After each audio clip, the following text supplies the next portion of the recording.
Fun fact, I really liked to used to play Yu-Gi-Oh a lot. Yeah, I know.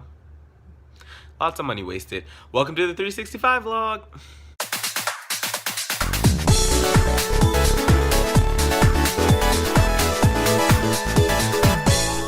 Hello people, today is June 13th, 2016, day 165 of the 365 vlog, and we're back on that competition talk. So as I've said before, and hopefully you know now, but if you didn't, I am a very competitive person.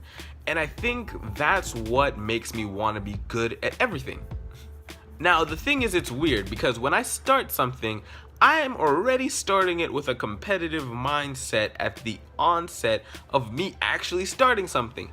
So let's say if I got into pie eating, right? And I really wanted to get into pie eating as a contest type shit. Already I'm fat, but that don't matter.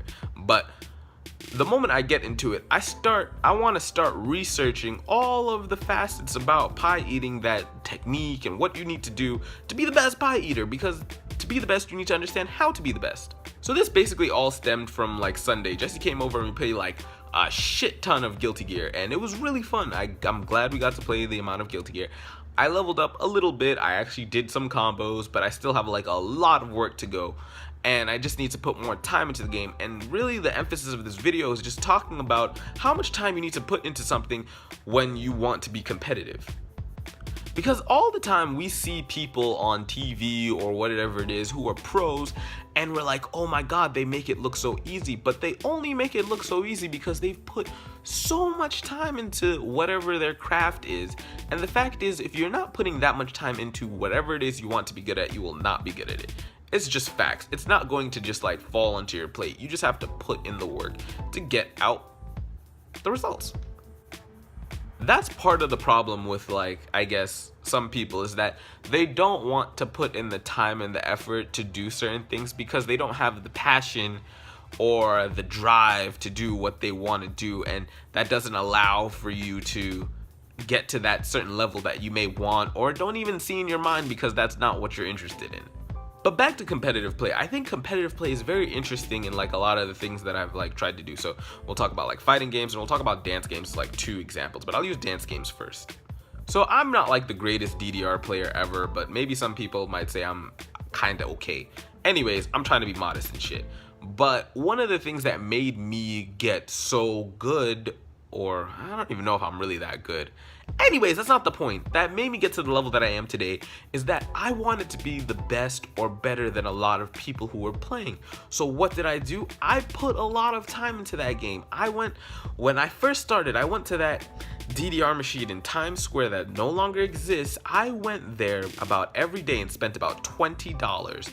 $20 every day to play that game incessantly like I was addicted, which I was.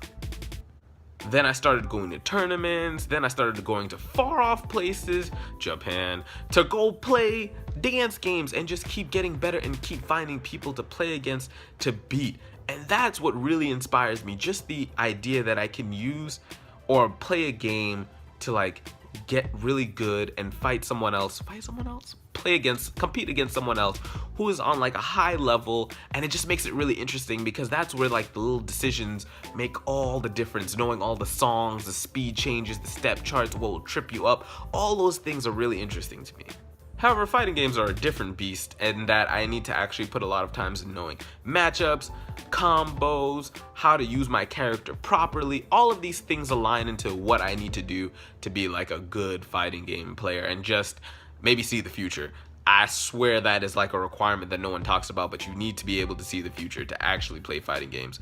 I don't know what you're talking about. It's just like an 8th sense or some shit. Not 6th, not 7th, 8th. But what I really want to say at the end of it all is that the competitive scene in whatever I was interested in really pushed me to become better. Now, the only thing that I maybe would have liked in my competitive scene is maybe like having like art as a thing. I don't know how far it would have pushed me, but because art is a lot more subjective and different because the rules are different depending on that, so it had to be depending on the competition. But it would be interesting to see like how maybe I might have changed or become better at like a drawing competition. Maybe like you need to draw every day versus like you need to like draw this specific thing really nice, or you need to draw like amazing pieces every day. So I'm gonna work on trying to do something like that. But yeah, guys, that's pretty much all I have for you today. And if you made it to the end of this video, don't hesitate to hit the like button. And also, if it's your first time seeing my face, don't hesitate to hit the subscribe button, because I make new videos every day and I hope that you enjoy them. So question, guys, is there ever a time where competitive play has inspired you to become better in whatever it is that you're involved in? Tell me in the comment section down below. I'd love to hear what you have to say. But yeah, guys, I'm Vandal. Don't forget to keep it 365, and I'll talk to you tomorrow with another video. Peace. Bye. So one thing that the people in this whole situation don't get, they don't get any closure, because in most shootings, these guys tend to kill themselves off before anyone can ever get any answers as to why they did it. And I mean, the media